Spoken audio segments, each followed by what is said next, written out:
So one day, a huge creature plots out of the forest and falls asleep in a farmer's barn, where 6 mice were also hiding. They heard from the villagers that it is supposed to be an elephant. Curious as they are, they go out to investigate what the elephant looks like. "It is like a wall," says the oldest mouse. "No," says a younger mouse, touching one of the sharp tusks. "An elephant is like a spear, a tree, a rope, a snake," and the discussion amongst them goes on. I'm not telling the entire story. The gist of the story is that there are different versions of reality, truth, or we can say there are multiple realities and truths. Now what happens if we get to only know one version of the story?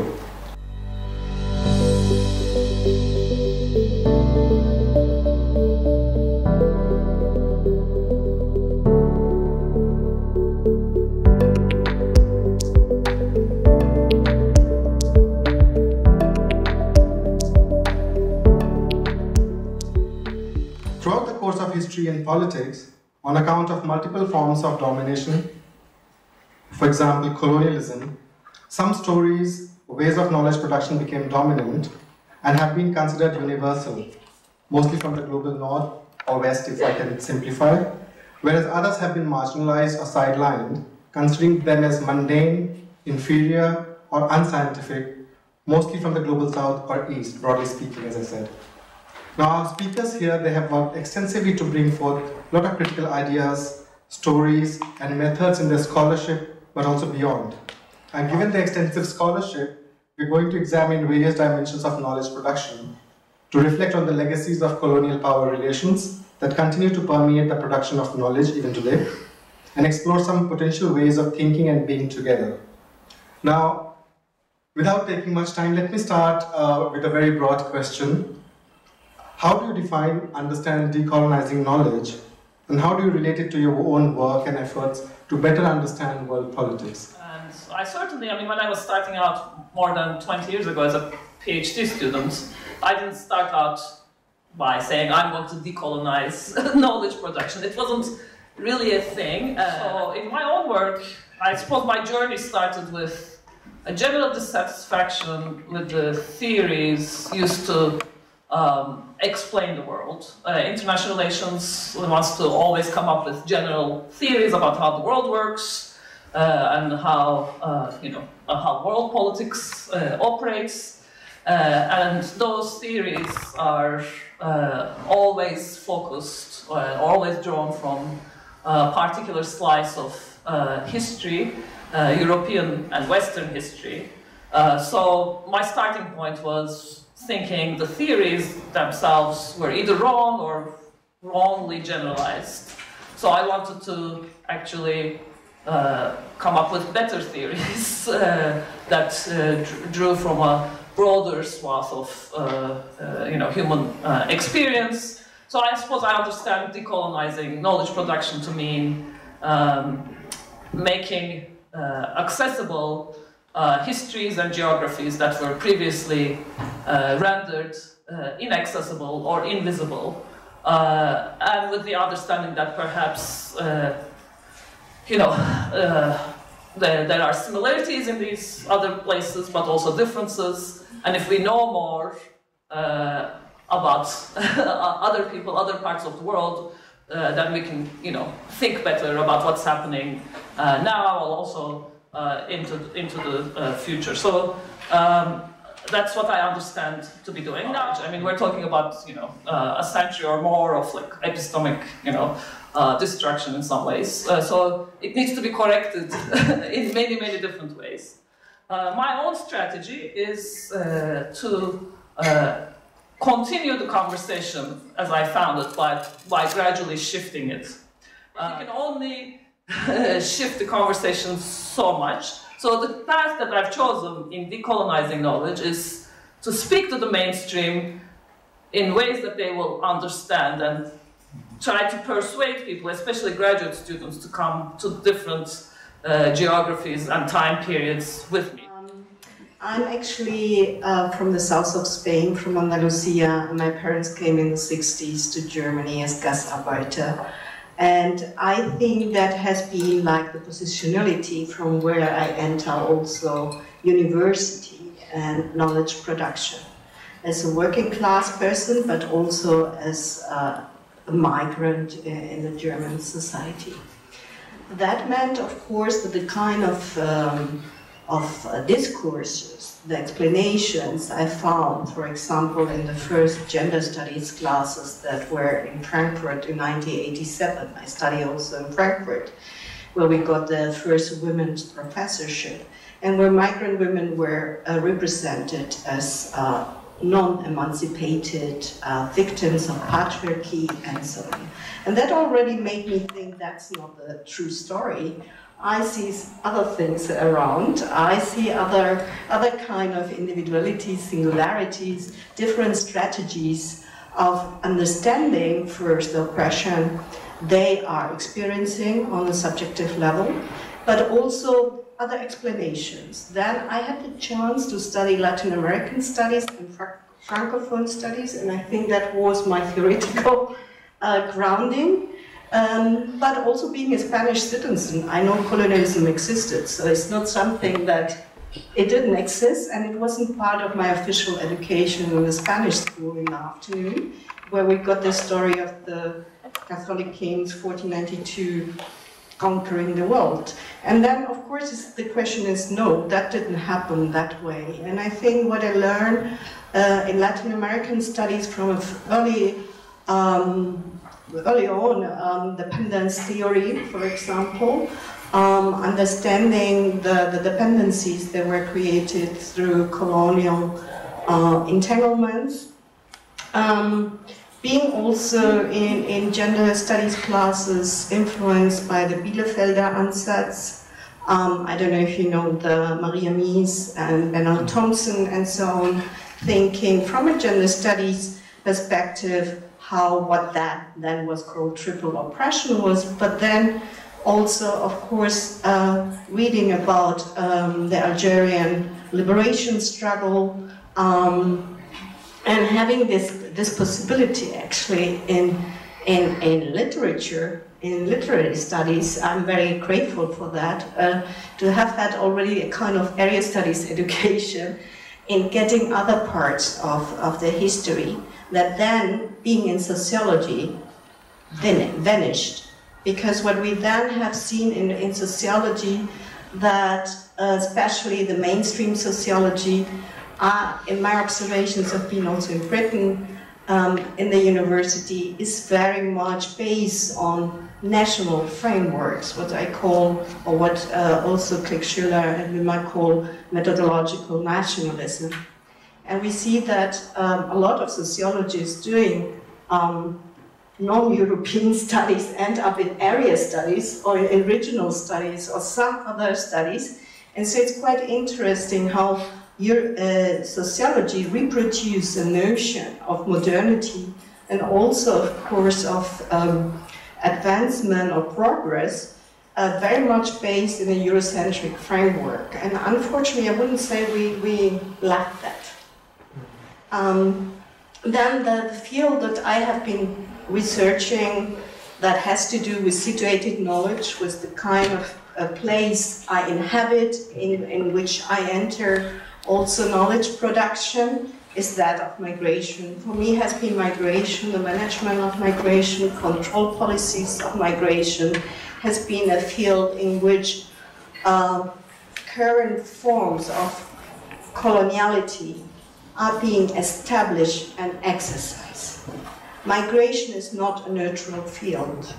It is a field crossed by a history of colonialism, of transatlantic slavery, and it's being reproduced and reactualized at the moment. We have horrible discussions in Germany at the moment. It is terrible to wake up in the mornings and put the radio on, talking about cutting the little money refugees get and get stamps, thinking about the suggestion that came from Britain at the beginning of the year about Rwanda and processing the asylum applications. So now Germany is talking about that.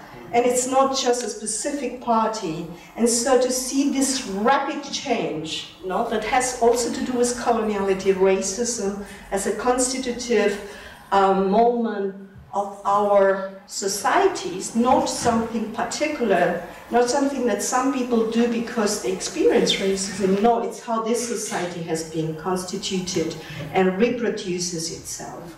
So, and it's really also, I think, and that's maybe my engagement with decolonial mourning, not only talking about politics of memory and thinking about politics of mourning and the different collectives and communities that are constantly facing and experiencing a systematic way of producing death and organized through necropolitics. And that's not on different levels, of course, but it has the dimension of coloniality in it, and it has also the dimension of what I call the coloniality of migration in this level. And for me, of course, mourning and looking at the different examples I've been looking in my book, starting with the mourning for my own parents as Gastarbeiter and telling their story, but also talking about the necro borders of the Mediterranean, the different organizations like Caminando Fronteras that do the work of supporting the relatives, but also looking at racist murders in Germany since the 80s and the work the relatives are doing. And I think in regard to knowledge production, we very often look at affect or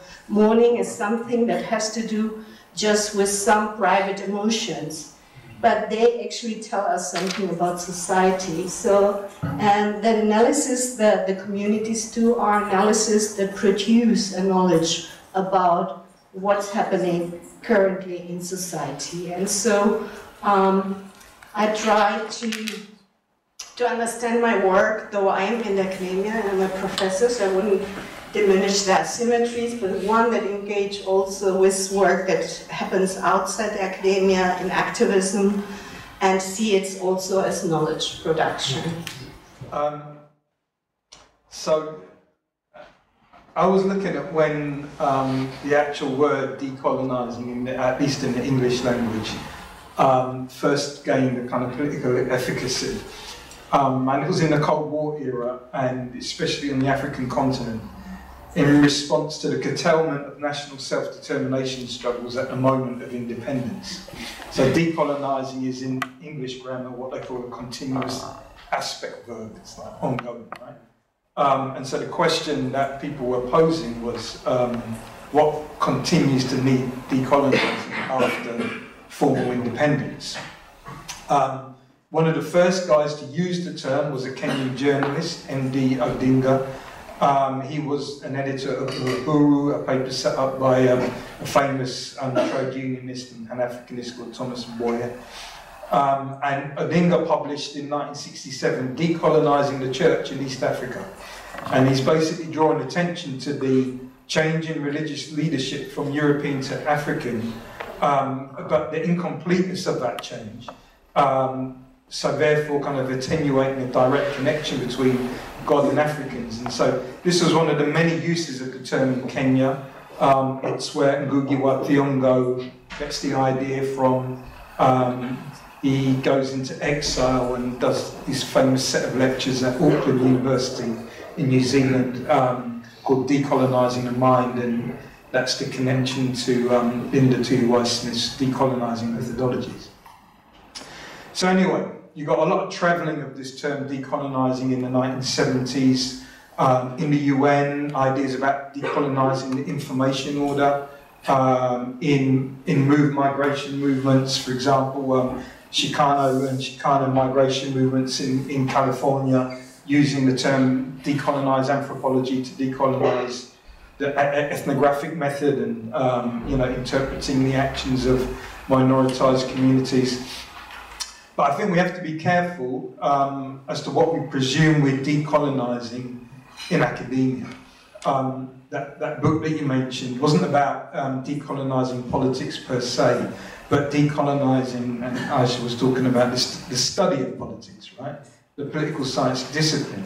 all of the key subfields of which were built with colonial and racist logics that rank populations by their abilities to rationalise competently, and in doing so advocating policies that made hierarchies and segregations within and between societies. Case in point is the very, very famous behaviouralist approach, and I, like, you know, my understanding is German political science is kind of like, you know, an outgrowth of American political science when it comes to methodologies. Sorry guys, but anyway, you can hit me later. But anyway, you know, this behavioural approach is very, very influential, and it's, you know, it's got some good things to it, don't get me wrong. But historically, it's based on either eugenicist or culturally racist assumptions that there's a norm of political behaviour against which you have to mark deviations. So in my book, I talked about kind of recontextualising the key authors and texts of the field within their imperial and colonial context, conceptualising the attendant concepts and categories, you know, in terms of their imperial and racist logics, and then reimagining alternative authors and texts and movements with their attendant concepts and categories that refute imperial and racist logics. And so, besides the behavioural approach, I presented in the book Frantz Fanon's psychiatric work, treating Muslim patients in Algeria, in a way that assumed that there were multiple norms of political behaviour and didn't attribute pathological behaviour to Muslims, but rather to French rule and its violent upholding of civilizational hierarchies. But while disciplines might need to reimagine, not all knowledge traditions do need to reimagine. And I'll leave that one there.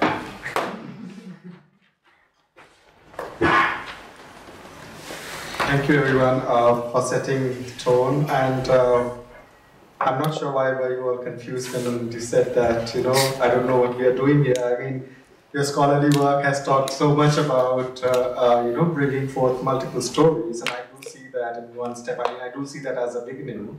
I mean, it of course means more than that. Actually, in your book, you talk about parallel universes, you know, in terms of, okay, how do we reimagine if you think of it in a parallel universe? What would that look like? Encarnación has talked about coloniality of migration and also looking at mourning as such, you know, so very different ideas. Also in terms of necropolitics. And Robbie, in your book, you also engage a lot. I mean, towards the end, when you say that reimagining, you've engaged with Anzaldua's work, where you talk about borderlands and sort of also double consciousness, you know, and I do see certain connections and maybe start of reimagining however we want to perceive knowledge. I mean, I work a lot with Freire, and I do see that, you know, knowledge is not about just knowledge in itself, but it's also about knowledge in solidarity for action, right? So is it just a starting to something bigger? Now, I mean, all of you have done also work outside academia. Now, from the problem, let me see. I mean, what are the structural constraints that you've seen in the process? I mean, you know, in terms of your own experiences, how have you dealt with them? And let me ask, I mean, I'm trying to be a bit more optimistic, you know, and seeing that if decolonizing is really possible, when you talk about decolonizing knowledge, or if decolonizing the university is really possible. Yeah, I don't think that's the right question to ask.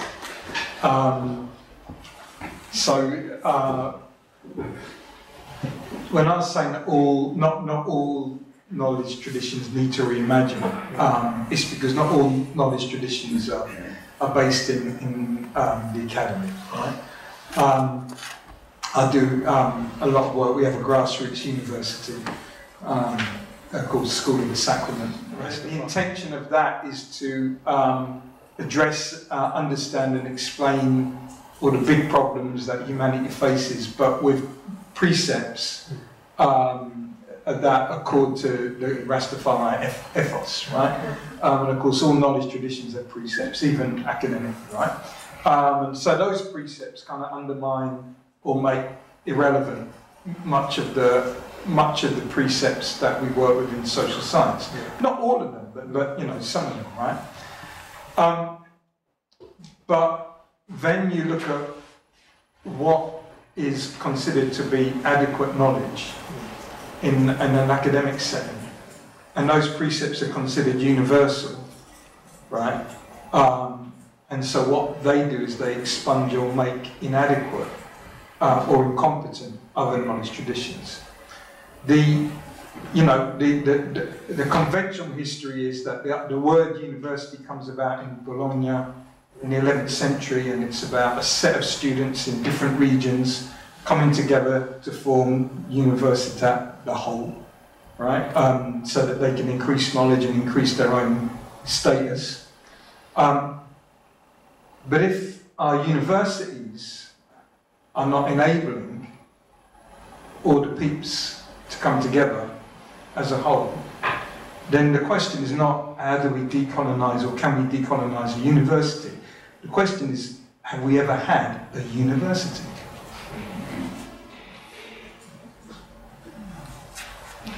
Yeah.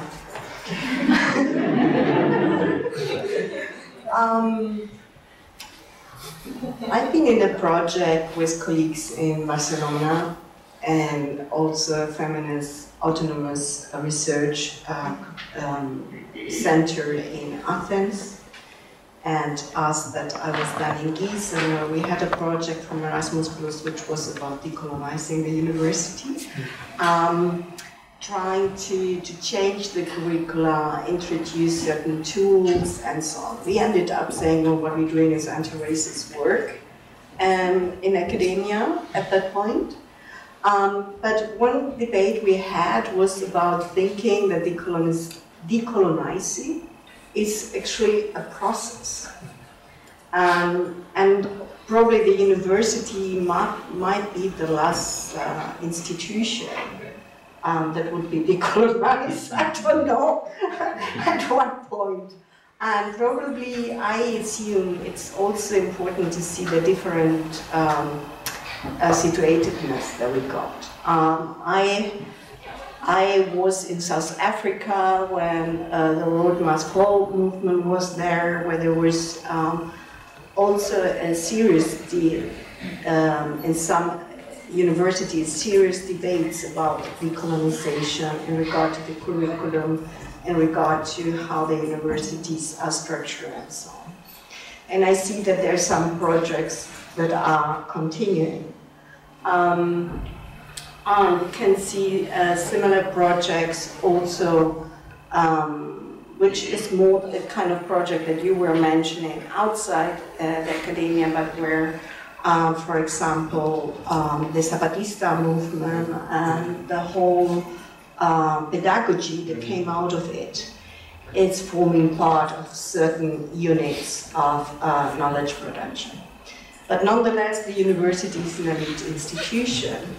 And here in Germany, there's a differentiation between what is in Britain metropolitan universities and research-oriented universities. And even in the research-oriented universities, you have a divide between the one that are doing the teaching and the one that do the research, which is just based on an economic logic of receiving funds and so on.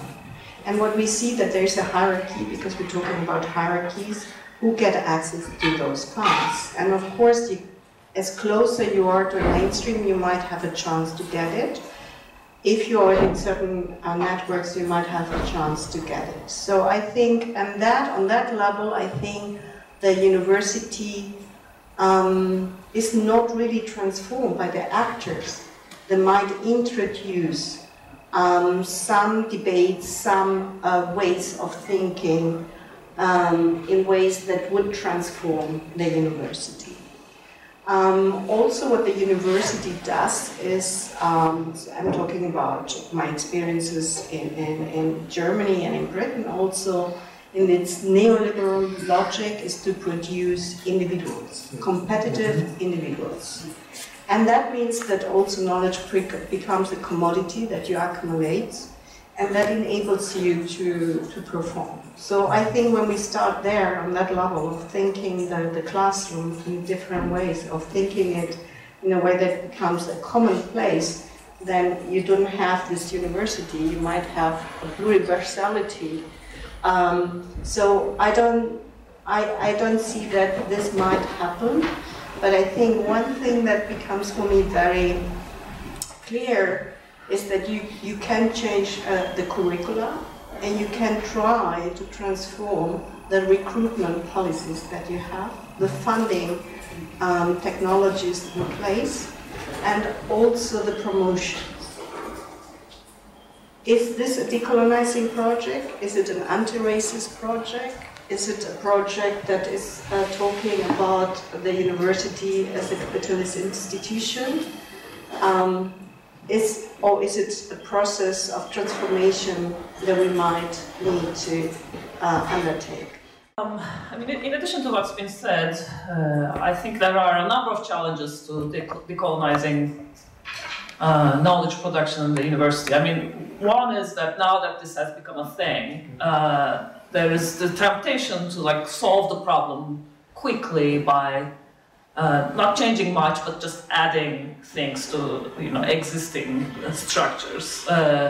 So okay, let's decolonize the paper guides at Cambridge, which means we do everything the same, but we just add a couple non-Western thinkers, or decolonize IR theory, which means we spend a week talking about non-Western IR theory, but we don't really, so that has a tendency to essentialize, well, first leave intact, what was there and is problematic, and then essentialize what's being brought in as different and exotic. So it's very difficult to actually break things apart and then rethink the whole enterprise. It's much easier with the right funding and incentive structures to just add things, which is problematic. I think some of the moves to globalize IR have had this kind of flavor of creating new essentialized notions of different regions of the world.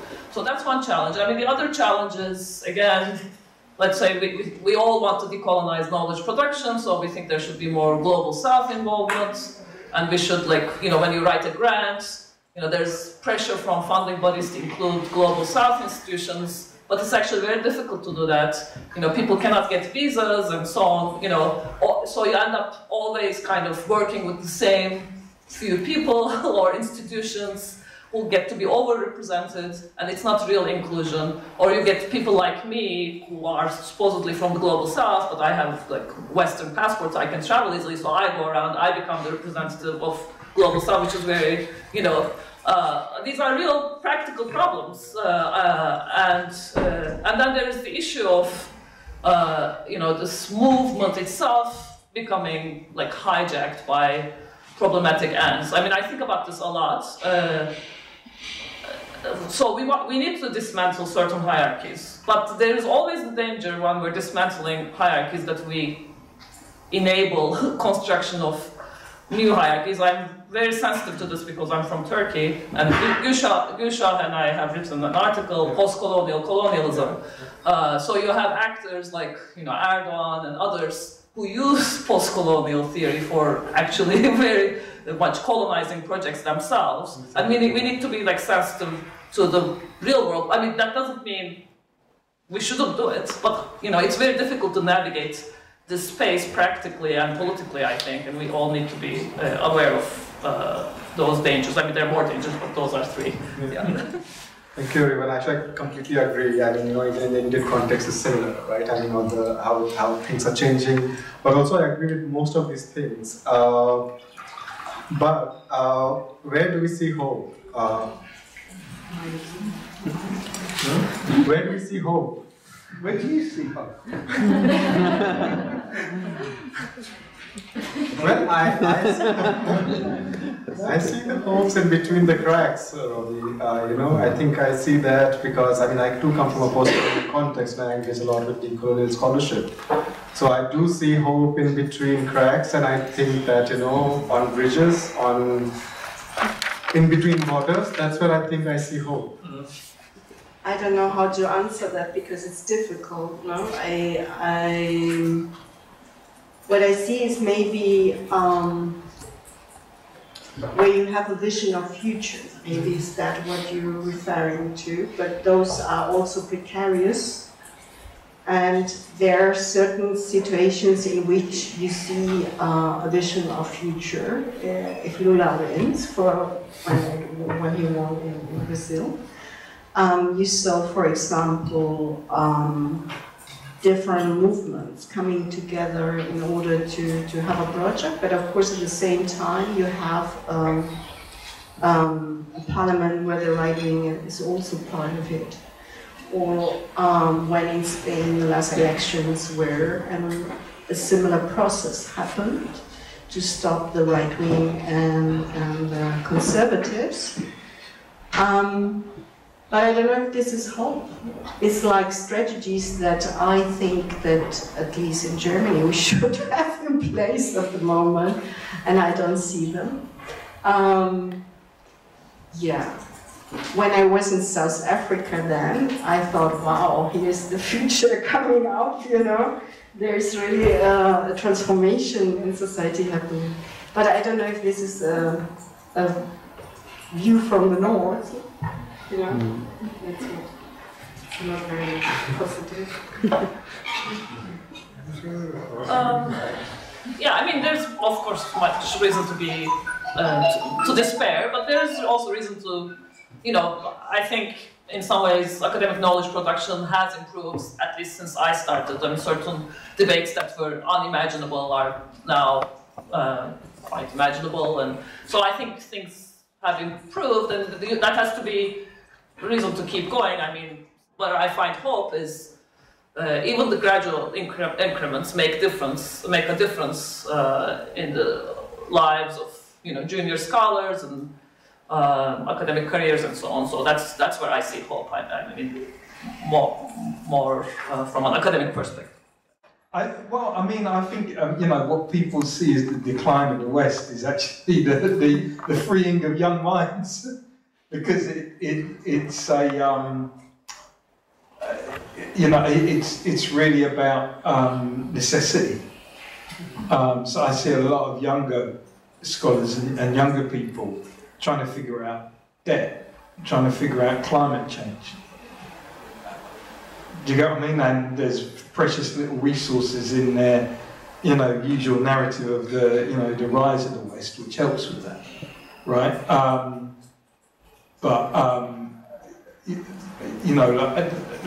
the thing which blew my mind was the Indian farmers movement, which is world historical insofar as it's the first major defeat of a neoliberal agribusiness which would have killed people and destroyed the environment, and that's in the biggest formal democracy in the world, and a democracy kind of taken over by Hindutva.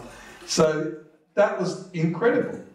If we're thinking about necessity, then what some people think about as the end of the academy, I see as the beginning of a university, because the young people are having to look to places to find a resolution to issues which are now on their doorstep.